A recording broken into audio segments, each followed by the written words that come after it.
আজ আমি আপনাদের আরবের বিখ্যাত ডেজার্ট বাসবুসা বানানো দেখাবো। এই মিষ্টির রেসিপিটা কিন্তু বানানো একেবারেই সহজ, আর এটা খেতে কেকের থেকেও অনেক বেশি ভালো হয়। প্রথম একটা মিক্সিং বোল নিতে হবে, তার মধ্যে 1 কাপ সুজি নিতে হবে, হাফ কাপ চিনি দিতে হবে, আর 50 ml মতন সাদা তেল, আর দিয়ে দিলাম বেকিং পাউডার, বেকিং সোডা, অল্প একটু এলাচ গুঁড়ো দিয়ে সমস্ত কিছু এইভাবে শুকনো শুকনো করে মিশিয়ে নিতে হবে। সমস্ত কিছু শুকনো করে মিশিয়ে নেওয়ার পরে এখন আমি দিয়ে দিলাম 1 কাপের মতন দুধ। আবারও সমস্ত কিছু ভালো করে মিশিয়ে এরকম একটা মিডিয়াম ঘনত্বের ব্যাটার রেডি করতে হবে। ব্যাটারটাকে এবার একটা যে কোনো স্টিলের পাত্রের মধ্যে নিয়ে নিতে হবে, আর অল্প একটু ঘি ব্রাশ করে রেখেছিলাম যাতে মিষ্টিগুলো ডিমোল্ড করতে সুবিধা হয়। তারপরে একটা কড়াইকে গ্যাসের ওভেনের উপরে বসিয়ে তারপর একটা বাটি বসিয়ে এইভাবে স্টিলের প্লেটটা রেখে দিতে হবে ঢাকনাটা বন্ধ করে।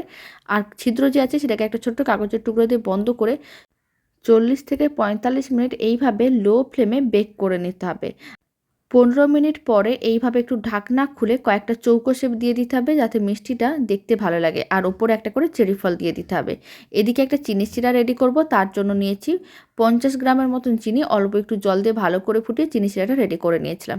আর এদিকে প্রায় 40-45 মিনিট হয়ে গিয়েছিল, মিষ্টিগুলো রেডি হয়ে গিয়েছিল। তারপর চৌকো পিসগুলোকে আর একটু ভালো করে কেটে চিনি শিরা খুব ভালো করে উপরে ছড়িয়ে দিতে হবে।